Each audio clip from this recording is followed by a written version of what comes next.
ශ්‍රද්ධාවන්ත පින්වතුනි, පින්වත් සියලු දෙනාම සම්මා සම්බුදුරජාණන් වහන්සේ විසින් ලෝ සතට කරුණාවෙන් දෙසූ ශ්‍රී සද්ධර්මය ශ්‍රවණය කරන්නටත් ධර්ම දානයක් ලෙසින් මේ දේශනාව බෞද්ධ රූපවාහිනිය ඔස්සේ ලොව පුරාම ධර්ම ශ්‍රවණයට කැමැත්තෙන් සිටින සදහැවතුනට ශ්‍රවණය කළ හැකි වන පරිද්දෙන් විසුරුවා හරීමටත් සූදානම් වෙන මොහොතයි. අද මේ උතුම් ධර්ම දානමය පින්කම ලොව පුරාම විසිරී සිටින සදහැවතුන් වෙනුවෙන් සිදු කරලීමේ පින්වන්ත දායකත්වය දරමින් කටයුතු කරන්නේ මාතලේ උකුවෙල කලල් පිටිය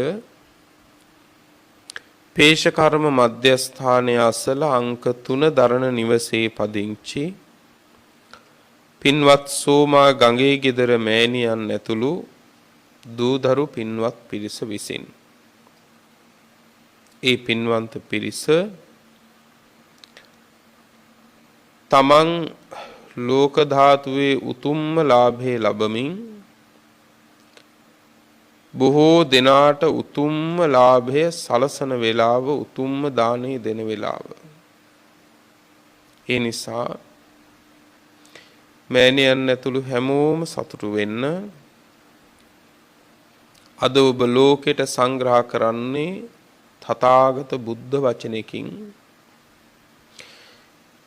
එදා යම්තාක් දෙනා සංසාර දුක් කෙලවර කළා නම් ඒ තථාගත ධර්මයේ පිහිට කරගෙනමයි පිළිසරණ කරගෙනමයි. ඒ නිසා මේ දේශනාවත් ලොව පුරාම ඉන්න සියලු දෙනාටමත් අපටත් සංසාර දුකෙන් අත මිදීම පිණිසම පිහිට පිළිසරණ වේවා කියන ප්‍රාර්ථනාවෙන් කවුරුත් සතුටින් දැන් ධර්ම ශ්‍රවණය කරමු. පින්වතුනි, මාතෘකා කළේ සූත්‍ර දේශනාවක්. මේ සූත්‍ර දේශනාව සඳහන් වෙන්නේ සූත්‍ර පිටකයේ දහම් කරුණු ගණන් වශයෙන් සඳහන් වෙන අංගුත්තර නිකායේ. අංගුත්තර නිකායේ චතුක්ක නිපාතේ කියලා නිපාතයක් තියෙනවා. දහම් කරුණු 4ක් පිළිබඳව දෙසූ දේශනාවන් ඇතුළත් කොටස. ඒ චතුක්ක නිපාතයේ ඇතුළෙත් නොඑක් වර්ග කිරීම් තියෙනවා පින්වත්නි. පුද්ගල වර්ගය, වලාහක වර්ගය ආදී වශයෙන්. එයින් එකක් රෝහිතස්ස වර්ගය. ඒ රෝහිතස්ස වර්ගයේ සූත්‍ර දේශනාවක් තියෙනවා. පඨම කෝද ගරු කියන සූත්‍ර දේශනාව. මොකද්ද සූත්‍රයේ නම? පඨම කෝද ගරු කියන සූත්‍රය. සූත්‍ර පිටකයේ අංගුත්තර නිකායේ චතුක්ක නිපාතයේ රෝහිතස්ස වර්ගයේ පඨම කෝද ගරු කියන සූත්‍රය තමයි දේශනා කරන්නේ. පින්වත්නි, සම්මා සම්බුදුරජාණන් වහන්සේ දේශනා කරනවා චත්තාරෝ මේ භික්කවේ පුග්ගලා සංතෝ සංවිජ්ජමානා ලෝකස්මින්. මේ ලෝකේ පුද්ගලයෝ 4 දෙනෙක් පේන්න ඉන්නවා කියලා. ඒ පුද්ගලයෝ 4 දෙනෙක් කියන්නේ ගති ස්වභාවයන් අනුව ඒ පුද්ගලයෝ ඒ ගොඩවල් 4ට දාන්න පුළුවන්. පැහැදිලිද? ගති ස්වභාවයන් අනුව ඒ පුද්ගලයන් ඒ ගොඩවල් වලට දාන්න පුළුවන්. ඒ ගති ස්වභාවයන් අනුව පුද්ගලයෝ 4 කොටසකට බෙදන්න පුළුවන්. චත්තාරෝ මේ භික්කවේ පුග්ගලා. පුද්ගලයෝ 4 දෙනෙක් ඉන්නවා. දැන් සමහර විටකදී පරමාර්ථමේ කාරණාවන් ඔළුවේ තියාගෙන කල්පනා කරන කෙනෙකුට හිතෙන්න පුළුවන් පුද්ගලා කියලා කියන්නේ කොහොමද? සත්වයේ පුද්ගලයෝ නැහැනේ කියලා. එහෙම හිතෙන්න පුළුවන් කෙනෙකුට. ඉතින් පුද්ගලයෝ 4 දෙනෙක් ඉන්නවා කිව්වහම බුදුදහම කියන්නේ සත්වයේ පුද්ගලේ නෑ කියලානේ. සත්ව පුද්ගල සංඥාවෙන් තොරයිනේ. එහෙම හිතෙන්න පුළුවන් හැමදෙහිම පරමාර්ථය ඔළුවේ තියාගෙන විමසන කෙනෙකුට. මතක තියාගන්න ලෝකේ තියෙනවා සත්‍ය දෙකක්. තුන්වෙනි එකක් නෑ. පළවෙනි සත්‍ය තමයි සම්මුති සත්‍යය. දෙවෙනි සත්‍ය තමයි පරමාර්ථ සත්‍යය. හරි. එතකොට ඒ සම්මුති සත්‍යය කියලා කියන්නේ සම්මුතිය තුල සත්‍යයි එක. පැහැදිලිද?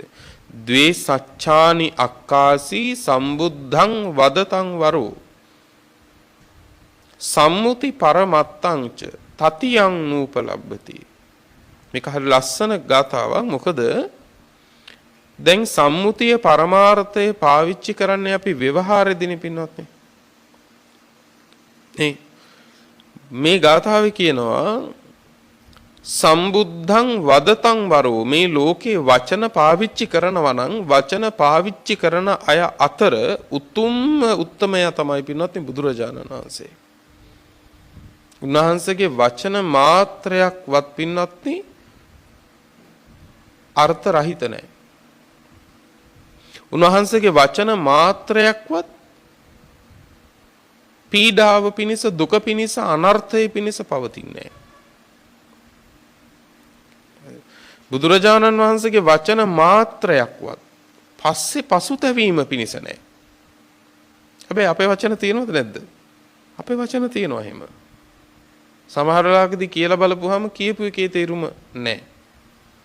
සමහර වෙලාවකදී ඒ කියපු එක Tamanටත් අනර්ථයක් වෙලා ඒ කියපු එක වෙන කවුරු හරි පිළිගත්තා නම් පිළිගත්තු කෙනත් අමාරු වෙයි. නේ?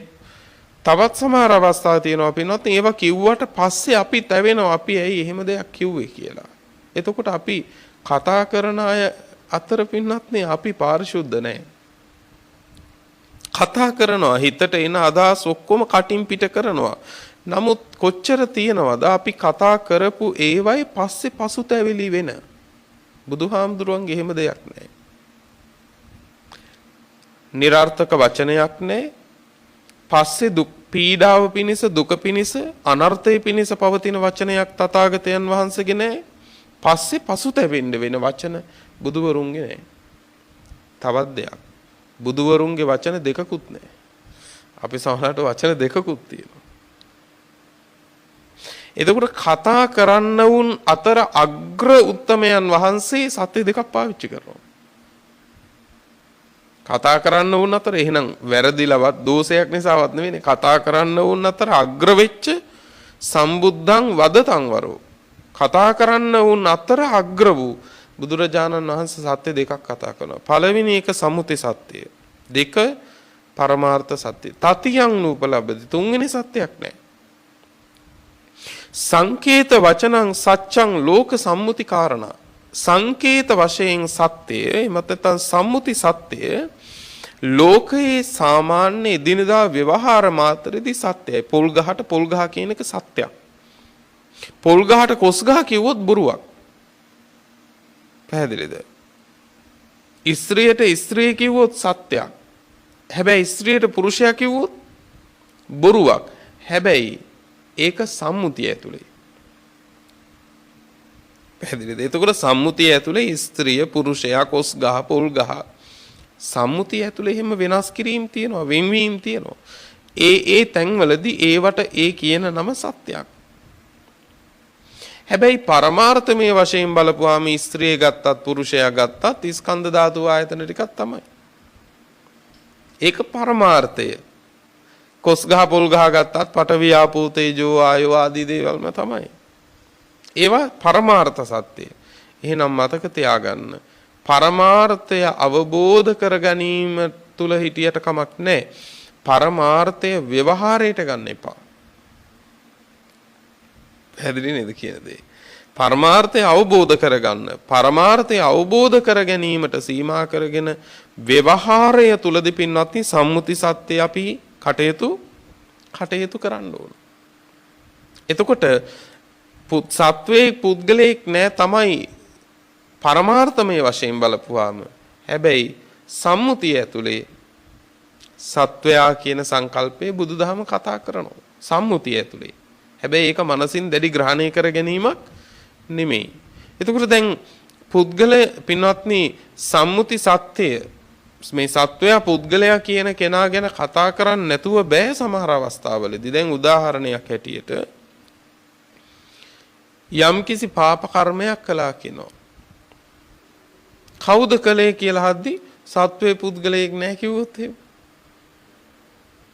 නේ එතකොට කරපු කෙනෙක් නැහැ නේ. එතකොට විපාක කොහෙන්ද කියලා ආයෙ ප්‍රශ්නයක් එනවා. නේද පින්වත්නි?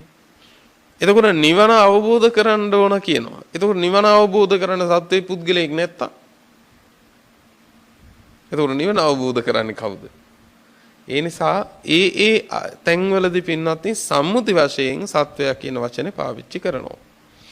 එතකොට බුදුරජාණන් වහන්සේ අන්නේ සම්මුතිය තුළ ඉඳලා තමයි මේ දේශනා කරන්නේ. මහණෙනි මේ ලෝකයේ පුද්ගලයෝ 4 දෙනෙක් දකින්න ඉන්නවා. පුද්ගලයෝ 4 දෙනෙක්. දැන් මේ එක එක්කෙනා අතර බලන්න ඕන පින්වත්නි අපි මේ ගොඩවල් 4ට අයිතිද? නේ? මේ ගොඩවල් 4ට අපි අයිතිද? මේ පුද්ගලයෝ කිව්වේ බුද්ධ කාලේ පුද්ගලයෝ ගැන විතරක් නෙවෙයිනේ. නේද? පළවෙනිම පුද්ගලයා කතමේ චත්තාරෝ කවුද මේ පුද්ගලයෝ 4 දෙනා? මේ ලෝකයේ සමහර පුද්ගලයෙක් ඉන්නවා පින්වත්නි කෝද ගරු න සද්දම්ම ගරු.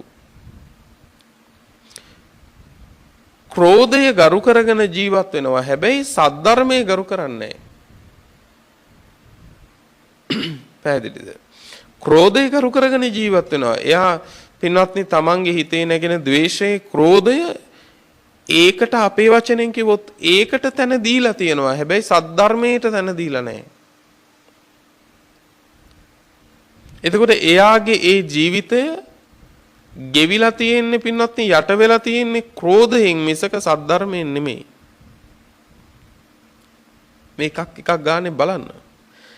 සමහර අවස්ථාවන් වලදී ඒ අවස්ථාවල පින්වත්නි සද්ධර්මයේ යට කරගෙන ක්‍රෝධය අපිව යට කරනවා. ඒත් වෙන්නේ මේ ටිකම තමයි. නේද පින්වත්නි? කෝධ ගරු න සද්දම්ම ගරු. ලෝකේ ඉන්නවා මිනිස්සු පින්වත්නි ක්‍රෝධය ගරු කරනවා. හැබැයි සද්ධර්මයේ ගරු කරන්නේ නැහැ. ලෝකේ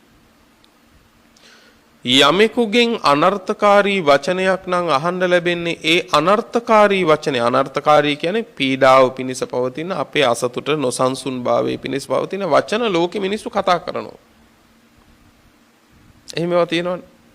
ලෝකෙ මිනිස්සු තමන්ගේ හිතට එන ඒවා කතා කරනවා. ඒ කතා කරන හැම දෙයක්ම අපිට එයාගේ හිතට හිතෙන දේ මාව සතුටු කරන දේම වෙන්න ඕන කියලා අපිට වෙනස් කරන්න පුළුවන්ද? බෑ පින්වත්නි. එයාගේ හිතට එන දේ නම් කටින් පිට වෙන්නේ අපිට පුළුවනිද බලාපොරොත්තු වෙන්න තව කෙනෙකුගේ හිතකින් තව කෙනෙකුගේ කටකින් මාව සතුටු කරන දේවල්ම පිට වෙයි කියලා. ඈ පින්වත්නි බෑනේ. අපේ හිතටත් අමාරුයිනේ පින්වත්නි අපිව සතුටු කරන දේවල් පහල කරගන්න. එහෙම එකේ ලෝකේ වෙන කාගෙන්වත් අපි කොහොමද බලාපොරොත්තු වෙන්නේ වෙන හිතකින් වෙන කටකින් අපිව සතුටු කරන වචන හැම වෙලාවෙම නේද? හැබැයි එහෙම අපිව අපේ සතුට පිණිස පවතින්නේ නැති පින්වත්නි යම් වචනයක් කෙනෙක්ගෙන් ඇහෙනකොට ඔබට පුරුදු ඔන්න ඔය ඇත්ත තේරුම් අරගෙන මෙතනදී මම ද්වේෂයක් හදාගත්තොත් එහි විපාක මටමයි. ඒක මං පතන නිවනට විරුද්ධ ක්‍රමයක්. මොකද්ද? කෙනෙක් කුපිත වෙමින් අපිට කියන වචන ඉස්සරහා අපි කුපිත වෙනවා නම් අපි පතන නිවනට ඒ වැඩේ විරුද්ධයි. පැහැදිලිද? නිරෝගී භාවයේ ප්‍රාර්ථනා කරගෙන පින්වත්නි හරියට වසවිස කෑවා වගේ විරුද්ධයි.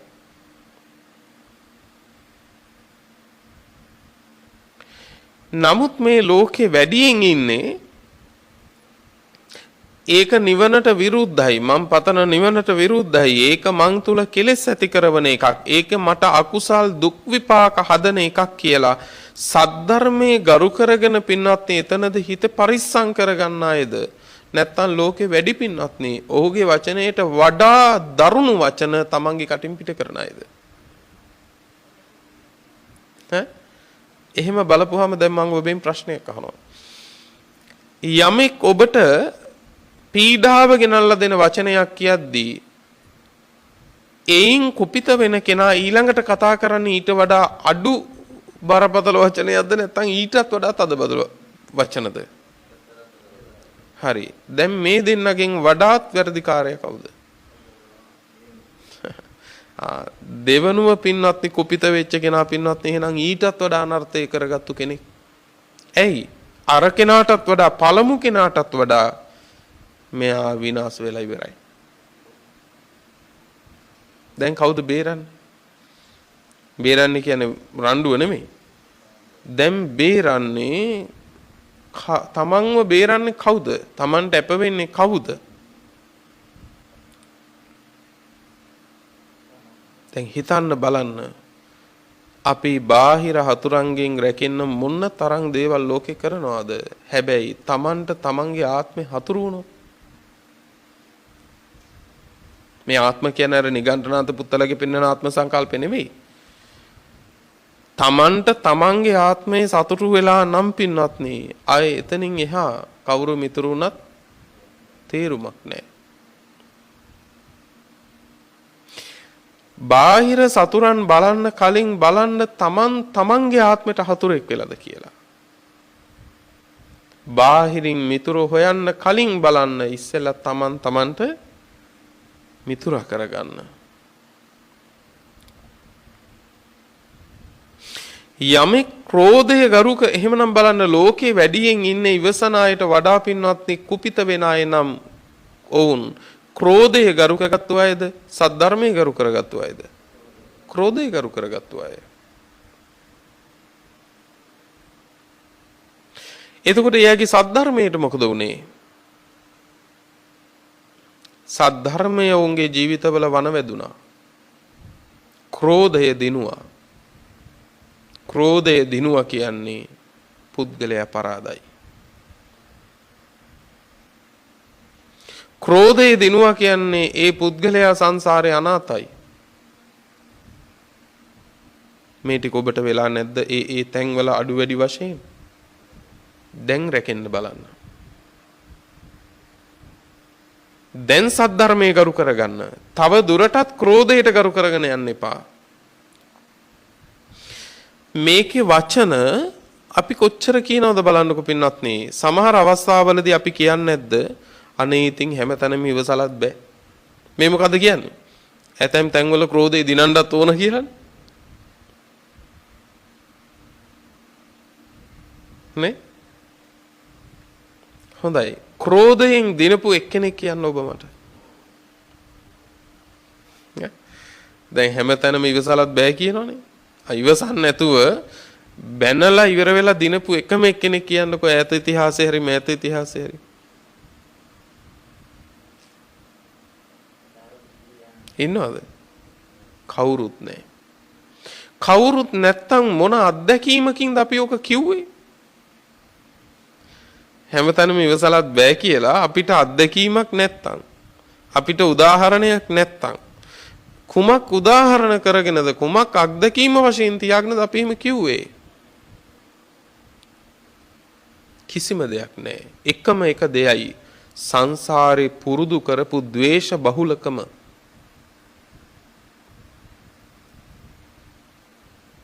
එච්චරයි. තව දුරටත් ඒ ද්වේෂයටම මේ භවයේත් යට වෙන්න තියෙන සිත. එතනනේ අගතිය තියෙන්නේ. ඒ හින්දා ලෝකෙ මිනිස්සු ඉන්නවා ක්‍රෝධය ගරු කරගෙන ක්‍රෝධයට දිනන්න දෙනවා. හැබැයි සද්ධර්මයේ පැත්තකට කරගන්නවා. ඔය තමයි පළවෙනි පුද්ගලයා පින්වත්නි.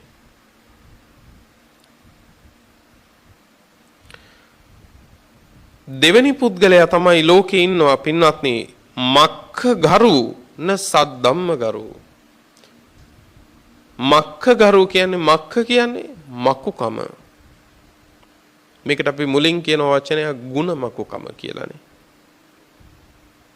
අනුන්ගේ ගුණය මකලා දානවා. අනුන්ගේ ගුණය මකලා දානවා. සද්ධර්මයේ ගරු කරන්නේ. මේ ලෝකේ ඔබ ප්‍රිය අප්‍රිය අය ඉන්නවද නැද්ද? ඉන්නවා. ඒ ප්‍රිය අප්‍රිය භාවයේ වෙන් කරන්නේ මොනව නිසාද? ඔබ කොහොමද මේ දෙක වෙන් කරගන්නේ කියලා යහන්න. බොහෝ අවස්ථාවන් වලදී ඒක වෙන් වෙන්නේ තමන්ට උවමනා විදිහ සහ තමන්ට උවමනා නැති විදිහත් එක්කද නැද්ද? හැපි නැත්ද? තමන්ට උවමනා විදිහට යමෙක් ඉන්නවද ඔහු මට ප්‍රියයි. තමන්ට උවමනා නැති විදිහට යමෙක් ඉන්නවද ඔහු අප්‍රියයි. හොඳයි. දැන් ප්‍රිය ගොඩ පැත්තකට තියන්නකෝ. ප්‍රිය අය කෙරෙහි දැන් තියෙන්නේ මොකද්ද? අභිච්ඡා, එල්මක්. අප්‍රිය අය කෙරෙහි හැබැයි නැත්නේ ගැටීමක්. එහෙනම් වෙන් කරපු එක ඇතුළෙත් පින්නත් නේ ආයේ මොනවද වෙලා තියෙන්නේ? දුරු කළ යුතු දෙක වැඩිලා.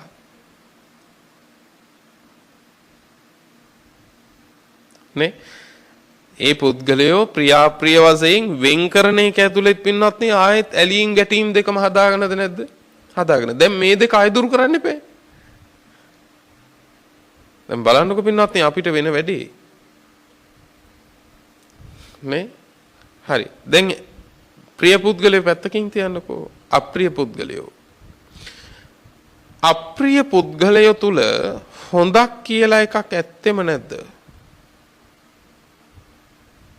දැන් මම දන්නවා ඔබ පුද්ගලයොත් එක්ක මෙනෙහි කරනවා දැන්. මේ කිව්ව ගමන්.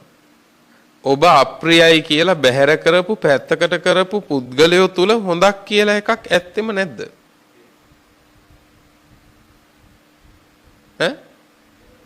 ඇත්තෙම නැද්ද? තියෙනවා. එතකොට ඒ පුද්ගලයා එක්ක ඒ හොඳත් පැත්තකට වෙලා කියලා තේරෙන්නේ නැද්ද? දැන් ඒ පුද්ගලයාත් එක්ක එතකොට අපි බැහැර කරලා තියෙන්නේ අර හොඳත් බැහැර කරලා නැද්ද? බැහැර කරලානේ.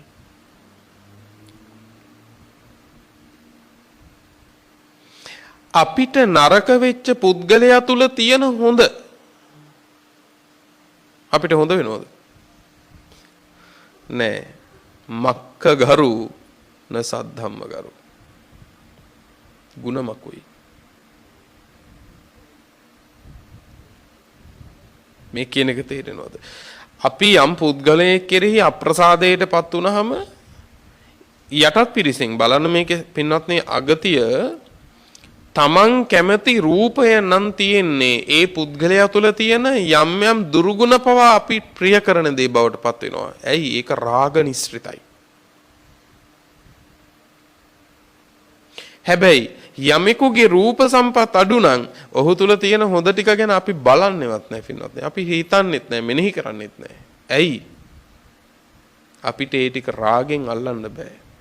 රූපෙට අකමැතිනේ. එහෙනම් ආපහු වාරයක් ඇස පිනවන්න බැරි තැනත් සමහර තැන්වල අපි ගුණේ පැත්තකට කරගන්නවද නැද්ද?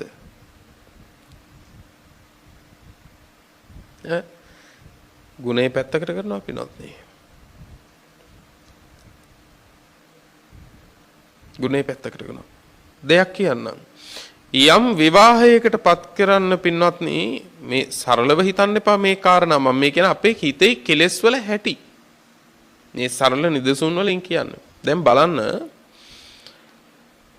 යම් විවාහ ජීවිතයකට පත් කරන්න තරුණයෙක් තරුණියක් බලනවා. දැන් ඒ තරුණයා හෝ තරුණියයි තාම ගුණවත්. බෝසත් ගුණ පිරීලා. හැබැයි රූපයෙන් තරමක් අඩුයි. මොකද වෙන්නේ?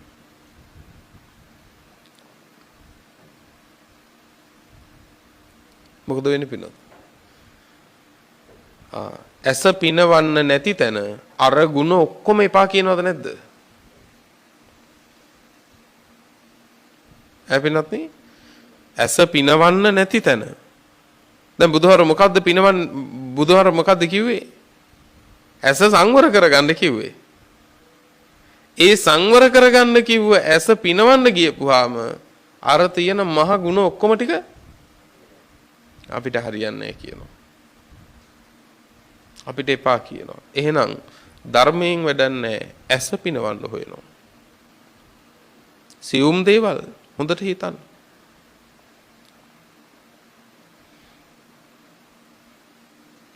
නේ? එහෙනම් අනිකාගේ ගුණය මකලා දානව පින්වත් නේ. හැබැයි සද්ධර්මයේ ගරු කරගන්න නැහැ පින්වත් නේ ඇතමෙක්.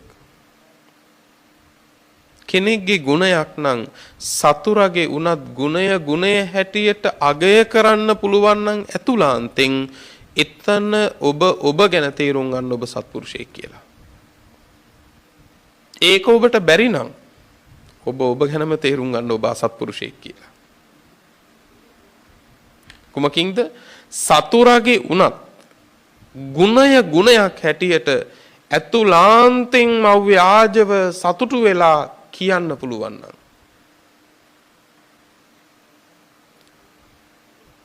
නේ අන්න සත්පුරුෂයෙක්. හැබැයි අපේ සතුරෙකුගේ අපිට විපත කරපු කෙනෙකුගේ ගුණය සංගවයිද ගුණය ප්‍රකට කරයිද ලෝකයා? ගුණේ සංගවනවා. සංගවන තරමට ඔහු ඊට වඩා අසත්පුරුෂයෙක් ගුණ මකුවෙක්. බලන්නකෝ. මේවා කොච්චරනම් අපෙන් ජීවිතේ වැරදිලා තියෙනවද කියලා මේ කරුණු දෙක කතා කරනකොට දැන් ඔබට තේරෙනවා ඇති. නේ? ඒ නිසා ඕනම කෙනෙකුගේ ගුණේ හැටියට දකින්න මේක බුදුදහමේ හොඳටම පින්වත් මේකට මඟ පෙන්වීම කරනවානේ. සුනක්කත්ත කියලා හාමුදුරුවනමක් හිටියා. මේ සුනක්කත්ත හාමුදුරුවෝ පස්සේ කාලේ සිවුර හැරදාලා ගියා. ගිහිල්ලා බුදුරජාණන් වහන්සේට බණිනවා පින්වත් ගිය තැන. බොහෝ අවස්ථාවල එහෙමයි. තමන්ට ශාසන ප්‍රතිපත්තිය දරා ගන්න බැරිව සිවුර ඇරදාලා යන අය අදටත් කරන්නේ ඉන්න හාමුදුරුවන්ට බැනගෙන යන එක. ඒ අය එක ඉන්න බෑ කියලා. ඒ අයම නෙවෙයි එයාට ඉන්න බැරි කමරන යන්නේ. නේද පින්නත්? අන්තිමේදී ගියපු කෙනා නෙවෙයි වැරදිකාරයා. වැරදිකාරයා වෙන්නේ ඉන්න අය. ඒක කවදාත් ඇති. පින්වත්නි දැන් බුදුරජාණන් වහන්සේගේ ශාසනයේ එදා හින්තපු මේ සුනක්කත් සිවුරු වැරලා ගියා. ගිහිල්ලා බනිනවා දැන් බුදුහාමුදුරුවන්ට. මොනවා කියලාද බනින්නේ? අනේ තථාගතයන් වහන්සේ කිව්වට ගෞතමයන් වහන්සේ කිව්වට උන්වහන්සේ දන්න අමුතු බණක් නෑ. උන්වහන්සේ කියන අමුතු බණක් උන්වහන්සේ තරකෙට ගැලපෙන්න බණ කියනවා. එකම වෙනසකට තියෙන්නේ උන්වහන්සේගේ බණ අහපුවම දුක නිවෙනවා. ඔච්චරයි. දැන් බලන්නකො මේ කතාව. මේක සාරිපුත්තයන් වහන්සේ ගිය තැන මේ කියනවා. මේක සාරිපුත්තයන් වහන්සේට අහන්න ලැබිනා. සාරිපුත්ත මහරහතන් වහන්සේ බුදුරජාණන් වහන්සේ ළඟට ආවා. එවිලා කිව්වා ස්වාමීනි නොබෝදා සිවුර ඇරදාලා ගියපු සුනක්කත් ඔබ වහන්සේට හරියට දොස් කියනවා කිව්වා. බුදුහාමුදුරුවෝ ඇහුවේ එහෙමද? ඒ මොකුත් කිව්වේ නෑ. බුදුහාරුගේ මොනවා කියලාද බනින්නේ කියලා ඇහුවා. කොච්චර බලන්නකෝ අපේ ශාස්ත්‍රඥ වහන්සේ නිවිච්ච හිතක හැටි මොනවා කියලාද බනින්නේ කියලා ඇහුවා. සුනක්කත්ත කියනවා බුදුහාමුදුරුවනේ ඔබ වහන්සේ දන්න අමුතු බණක් නැල්ලු. තර්කයට ගැලපෙන්න බණ කියනවලු වෙනසකට තියෙන්නේ ඔබ වහන්සේ කියන බණ අහපුවම ඉතින් දුක නිවෙනවලු. එච්චරයිලු ඔබ වහන්සේ. බුදුහාමුදුරුවෝ මොකක්ද දන්නවද වදාලේ? බුදුහාරෝ වදාලා සාරිපුත්ත ඉතින් ඒක ඇත්තනේ කිව්වා. ඉතින් සාරිපුත්ත ඒක ඇත්තනේ. සුනක්කත්ත මට බනිනවා කියලා ගිය තැන මගේ ගුණනේ කියලා තියෙන බලපුවම ස්වාමීනි මොකද කියලා ඇහුවා. දැන් සුනක්කත්ත කියන්නේ වෙනසකට තියෙන්නේ බුදුහාමුදුරුවන්ගේ බණ අහපුවාම දුක නිවෙනවා ඒක විතරනේ. මට උනේ තීච්චර තමයි කිව්වා. ඇත්තනේ. බුදුහාමුදුරන්ට එයින් එහා දෙයක් ඕනේ නැහැ. බුදුහාමුදුරන්ට ඕන කළෙත් කොහොමත් දුක නිවෙන්න බණ කියන්න විතරයි. ඉතින් ඒක වෙනවා කියලා සුණක් අත්තම කියනවනේ. බලන්න මේ දකින්න විදිහ තමන්ට බැනපු කෙනා තුලත් බුදුහාමුදුරුවෝ දැක්කේ ගුණයක්. එතනින් ඒ හිත බලන්නකෝ නිවිච්ච හැටි. අමුතුවෙන් බුදු හිත නිවෙන්න දෙයක් නැහැ. මම කියන්නේ මේ ක්‍රමයෙන් අපේ හිත නිවන්න බැයිද?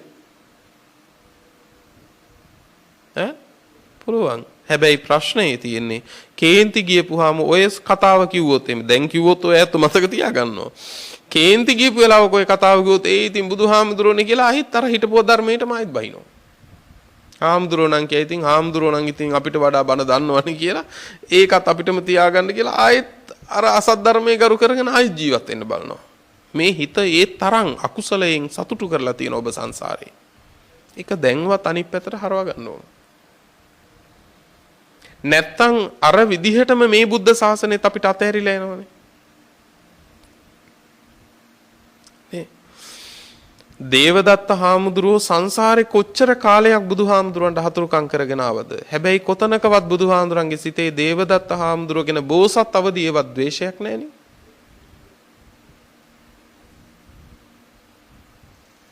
අපි ඒ ටික ගන්න නැහැ පින්වත්නි. අපි ඒ ටික ගන්න නැහැ. දැන් දේවදත්ත හාමුදුරුවෝ පෙර භවයන් වල පින්වත්නි නොඑක් සතුරුකම් කරගෙන එනකොට අපිටත් කවුරු හරි හතුරුකමක් කරනකොට අපි කියනවා කමන්නේ ඈ බුදුහාරන්ටත් දේවදත්ත හිටියනේ කියලා කියනවා. හැබැයි ඇතුලේ ද්වේෂය නැද්ද? ඇතුලේ තියෙනවා. වෙනසකට තියෙන එක කටින් එළියට ගියේ නැහැ. හැබැයි බුදුහාමුදුරන්ගේ එහෙම නැහැ. කටින් එළියට ගියෙත් නැහැ. කටින් එළියට යන්න තියා හිතේ ඒ ගැන ද්වේෂයක් ඉපදුනේවත් නැහැ. අපි අන්න ඒ ටික ගන්න ඕන ජීවිතේට. සංසාරේ හිම දේවදත්තලා හිටියා බුදුහාමුදුරුවන්ටත්. හැබැයි බුදුහාමුදුරුවන්ගේ හිතේ දේවදත්ත ගැන නරක සිතිවිල්ලක්වත් ඉපදුනේ නැහැ. මමත් මෙතනදී ඒ සිතිවිල්ලවත් උපද්දවන්නේ නැහැ කියලා එතෙන් දෙන්නේ නැහැ පින්නොත්නි. දේවදත්ත හිටියනේ කියලා වෛරය හිර කරගන්නවා විතරයි. වෛරය මරලා දාන්නේ. මං කියන්නේ මරලා දාන්න. වෛරේ ඒක එතන ඉවර කරන්න. මං ඒ සිතවත් උපද්දවන්නේ නැහැ. මොකද මගේ බුදුහාඳුර එක්කලෙත් නැහැ. බුදු වෙලත් පින්නත්නි ගල් පෙරලලා තුවාල කරලා ලේ හොලවලා සංඝ බේදේ කරලා පුදුම පීඩා කළා. නමුත් බුදුහාමුදුරුවෝ නිරේ යන බව කිව්වා. ඒක ඇත්ත තත්වේනේ. ඒ වගේම නොසඟව කිව්වනේ ඒ කල්පේ ඇවෑමින් පස්සේ බුදු වෙනවා කියලා.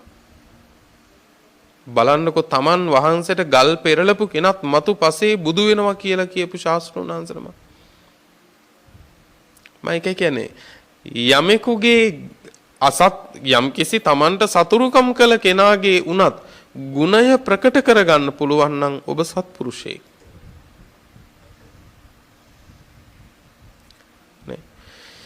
ඊළඟට මේ ලෝකේ තවත් පුද්ගලයෙක් ඉන්නවා පින්වත්නි ලාභ ගරු න සද්ධම්ම ගරු ලැබීම් වලට හරියට ගරු කරනවා සද්ධර්මයට ගරු කරන්නේ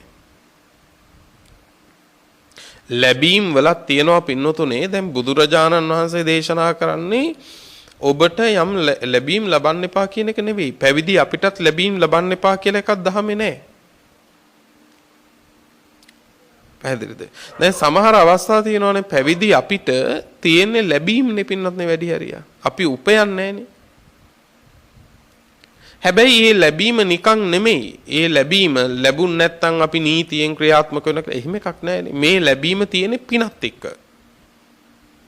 හැබැයි උන්වහන්සේගේ පිනට ලැබෙන අග්‍ර ලැබීම් ලැබෙනකොට පින්නත් නේ ලෝකේ ඒ ලැබෙන ලැබීමෙන් සතුටු වෙන්න බැරිව දුක් වෙන අය කී දෙනෙක් ඉන්නවද? බලන්නකො පින්නත්නි මේ ඒ උන්වහන්සේගේ පින ලැබෙන දේ ලැබෙන්නේ නිකන් නෙවෙයි වන්දනාවත් එක්ක පින්නත්නි ඒක අග්‍ර පිනක් ඒක අග්‍ර කුසලයක්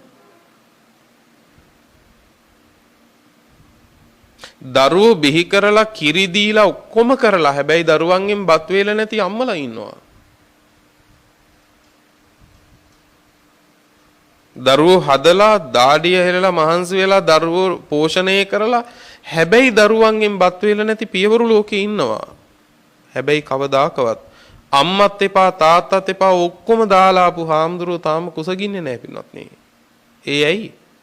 උන්වහන්සේගේ බලවත් පින.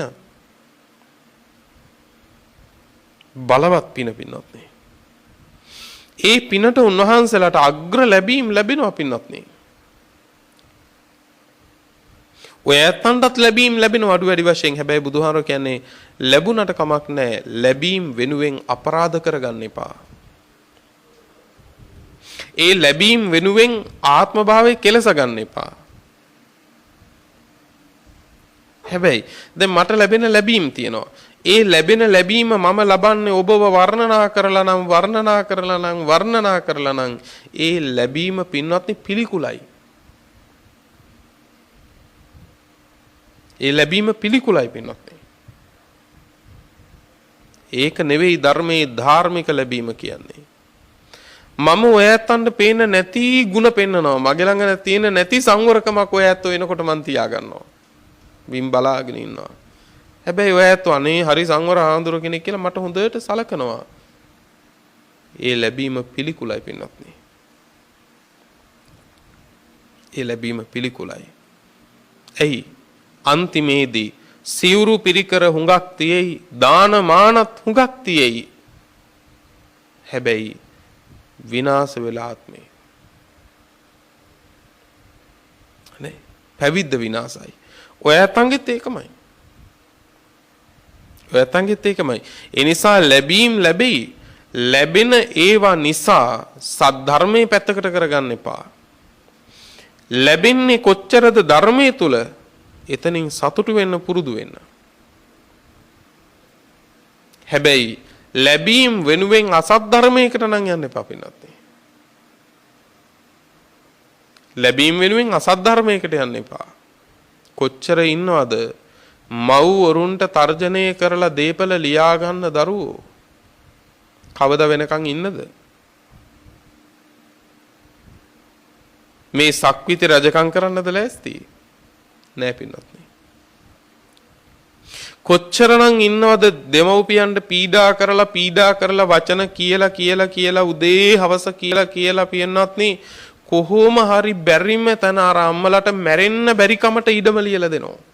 ඇයි මේ කරච්චලෙන් දැන්වත් නවතින්න කියලා. දරුවෝ හදපු අම්මා කෙනෙක්ගේ හිත කොහොම තැවෙනවද එතන? එතකොට එහෙම කරන්නේ ඒ දරුවෝ අවුරුදු කීයක් ඉන්නද මේවා කරගෙන? බලන්නකො පින්වත්නි, ලැබීම් වෙනුවෙන් පින්වත්නි ලෝකේ සද්ධර්මයට පයින් ගන්න හැටි.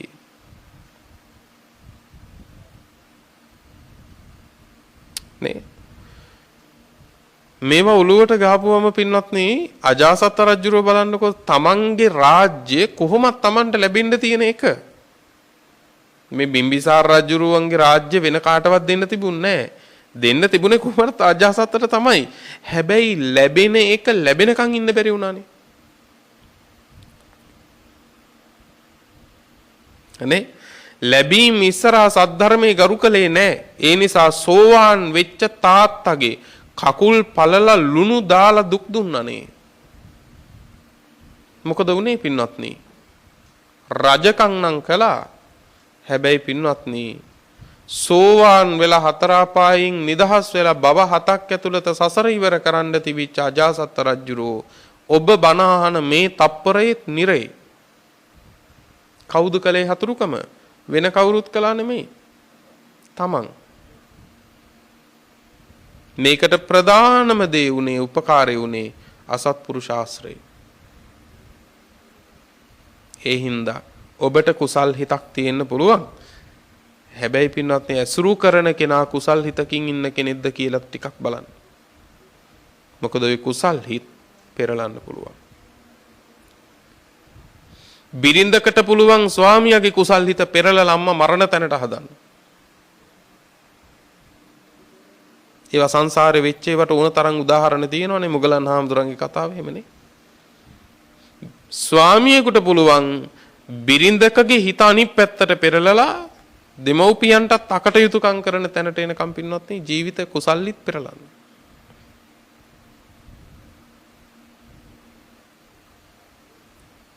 ඒ අකුසල් හිතක් තියෙන කෙනා අසත්පුරුෂයා අපිට ලං වෙන්නේ රාගයත් එක්කනම් ලේසි නෑ බේරෙන එක. අසත් ධර්මයේ කියන එක අකුසල හිතක් කියන එක අපිට ලං වෙන්නේ රාගයත් එක්කනම් ඒ රාගයට අපි අහු වෙලා අර කාරණාවලට යට වෙලා යනවද නැද්ද? යට වෙලා යනවා පින්නත් නේ. ඒ නිසා ලැබීම් වෙනුවෙන් ලැබීම් ගරු කරගෙන ලැබීම් වලට තැන දීලා ධර්මයේ පැත්තකට කරන අය ඉන්නවා. මොනවා කරලා හරි කමන්නේ මට ලැබෙනවා නම් කියලා. ඊළඟට කියනවා සක්කාර ගරු නෝ සද්ධම්ම ගරු. සත්කාර වැඳුම් පිදුම් ප්‍රශංසා නොඑක ආකාර සත්කාර තියෙනවනේ. ඒවට ගරු කරගෙන ඉන්නවා. හැබැයි සද්ධර්මයේ ගරු කරන්නේ නැහැ. දැන් මමම හිතන්නකෝ ඔබ මට වඳිනවා. අනික හාමුදුරුවෝ ඔක්කොටම වඳින්න කලින් ඔබ මගේ ළඟට ඇවිල්ලා ඉවරලා මට වඳිනවා. අනේ මේ හාමුදුරුවෝ කියලා. හැබැයි මම ඒ වෙලාවේ අනික හාමුදුරුවෝ වැඩිහිටි හාමුදුරුවෝ කොහොම ඉස්සරහා පින්නත් නේ මම උද්ධාමයකටපත් වෙන අනික කාටවත් වෙන්දේ නැහැ මේ දායකයෝ මට වැන්දේ කියලා. මොකද්ද වුනේ? සත්කාර ගරු වුණා. හැබැයි සද්ධම්ම ගරු නැති වුණා. පැහැදිලි නේද?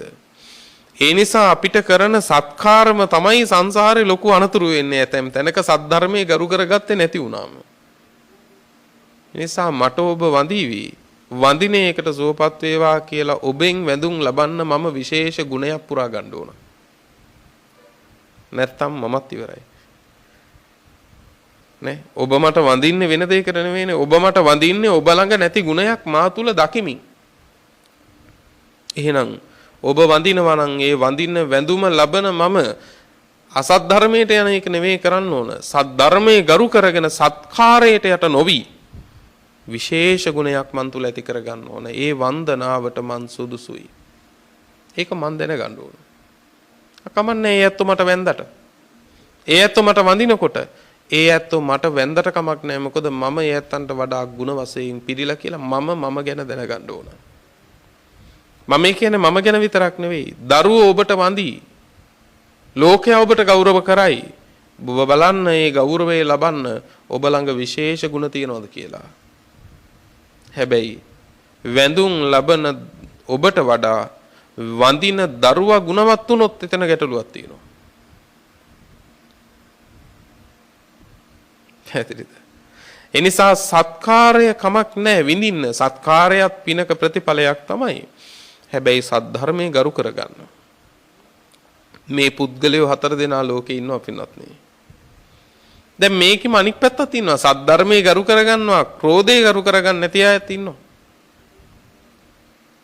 ඒ වගේම පින්නත් නේ ಗುಣ මකුභාවයේ ගරු කරගන්න නැතුව සද්ධර්මයේම ගරු කරගෙන ඉන්න අයත් ඉන්නවා. ලැබීමට ගරු කරන්නේ නැතුව පින්නත් නේ සද්ධර්මයේ ගරු කරගෙන ඉන්නවා පින්නත් නේ. මට මිහිර ඕන නැහැ අධර්මයෙන්. මම පින්ඩපාතින් මේ අපේනවා ලැබෙන දෙයකින් තියෙන දෙයකින් ඉන්නවා. හැබැයි අපමණ අපරාධ කරන්නේ නැහැ කියලා ලැබීම් වලට තැන නොදී සද්ධර්මයේ ගරු කරගෙන ඉන්නවා.